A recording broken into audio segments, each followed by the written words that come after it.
Welcome to another edition of Play It Through, and this time around it's Batman Returns, brought to us by Konami. Now, the first two Batman games for the NES were created by Sunsoft, but when it came time for Batman Returns to hit theaters, Konami was given the license, and they went ahead and made the Batman Returns games for multiple platforms, including a great version on the Super Nintendo. However, this version is really not as good as that version by far, and it may have been rushed, it may not have had as much polish given to it, but it still ended up being an okay game because basically it just took the formula of the classic beat-em-up style video game and put it with Batman. So here we go with Batman Returns for the NES. Now, of course, Konami was a great developer and made many classic NES titles, but this was 1993 when this title finally got released, so I have a feeling it was probably rushed amongst the other versions of the game that were also being worked on by Konami. And since Konami was working on so many different versions for more current consoles, they probably were just like, well, the NES version really isn't nearly as important as, let's say, the Super Nintendo version. And it really shows because the SNES game is actually pretty fun. And this game actually does follow the storyline of the Batman Returns film pretty closely. Batman Returns is actually my favorite of all the Batman films that have come out. I love the first one, but I love this one more, and I think it's because when I saw it as a kid, it made more of an impact on me. I actually saw this one in theaters as well as the drive-in.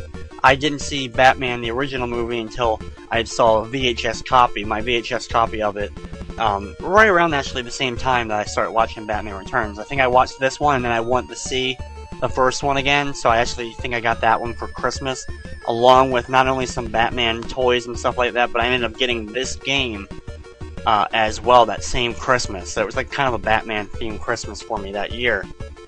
Now, of course, this was one of the last titles I owned for the NES because it was one of the last games that came out.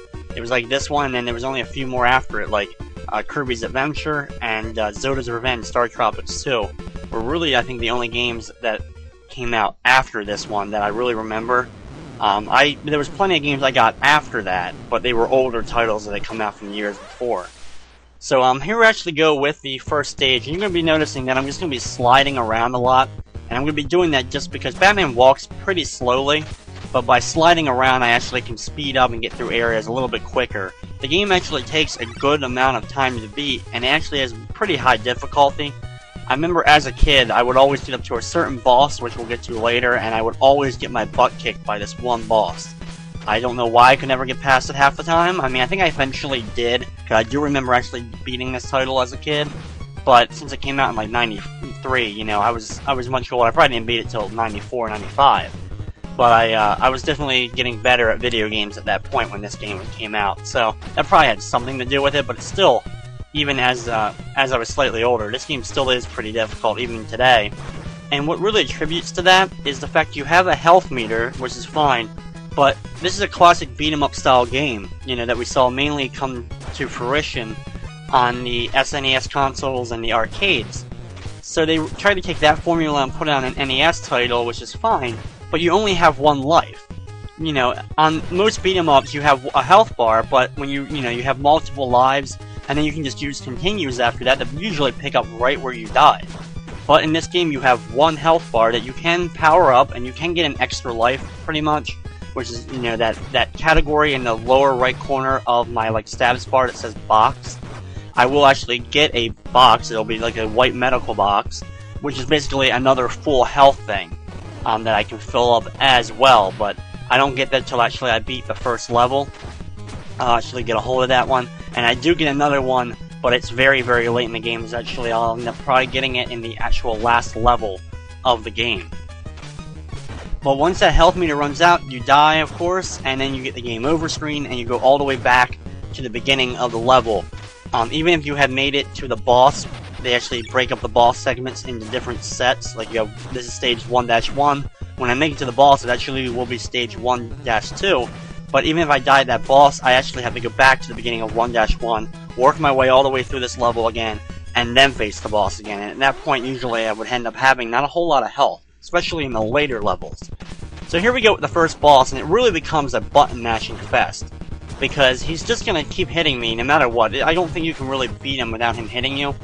If you've picked up Batarangs during the course of the level, which you can get from some of the boxes and such, if you pick up some of those Batarangs, they're the most effective weapon to use in the game. You only get a limited amount of them. You can only hold 9 total. which, you know, and then once they're used up, then it's basically just run in and start hitting them. Usually if I have a good amount of health left, I can definitely end up killing him before he kills me. And that really comes down to the only strategy I can really say against that boss.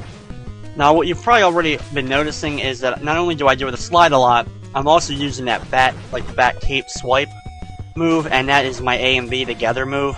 And that's basically like the equivalent of using like the jump kick in the Double Dragon games and stuff like that. Just the overall best move to use against the enemies. The problem with it is, I lose one piece of my health bar every time I use the move. So even though I'll be using it a lot because it hurts enemies and it really helps speed up some of the time it takes to beat the game, plus, you know, it helps with some of the harder enemies as well.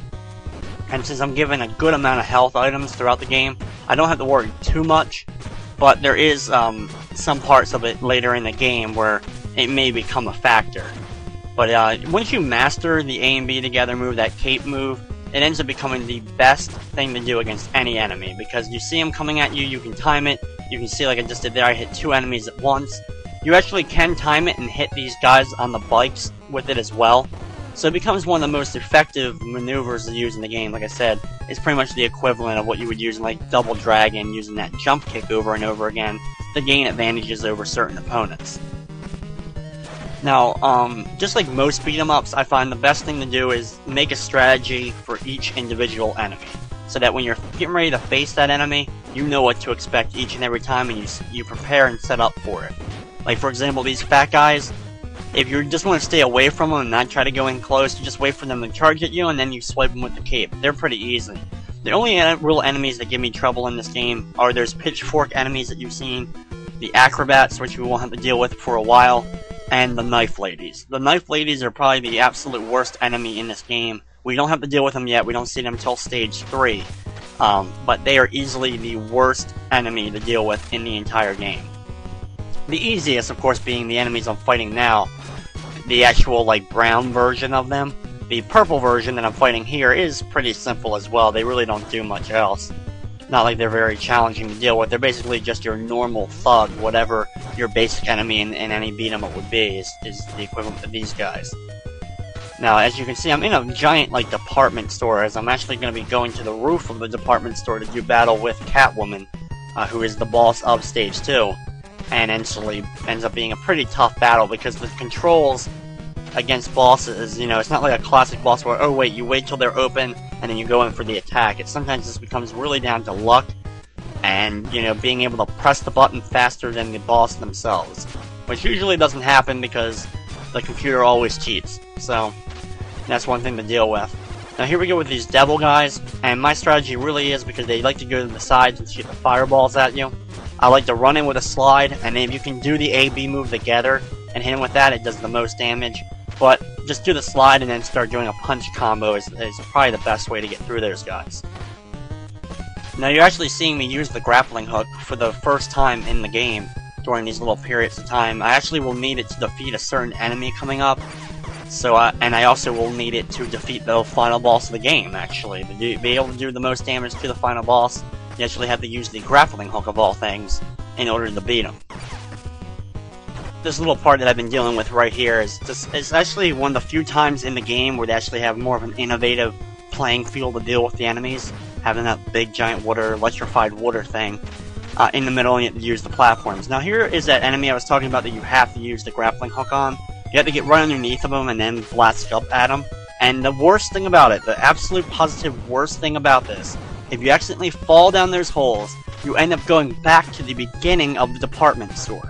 And you have to go to the first floor and work your way all the way through the same enemies you already fought before, and then get your way back up to this part and have to repeat it. You know, it's kind of like, it kind of reminds me of, for example, Streets of Rage 1, where if you say that you want to join up with the final boss or whatever, he ends up dropping the floor on you, and you end up having to go back like 3 or 4 stages and start from there. I mean, that's kind of what it reminds me of, and it's one of the most pain-in-the-butt things to deal with in any video game, and any beat-em-up especially. So here we go with the confrontation against Catwoman here, and this should be an interesting battle. It really comes down to, like, the beginning part of it, like you saw, she was doing the cartwheels at me, so all I was doing was timing up my shots, that when she cartwheeled in, I hit her with the A and B move together.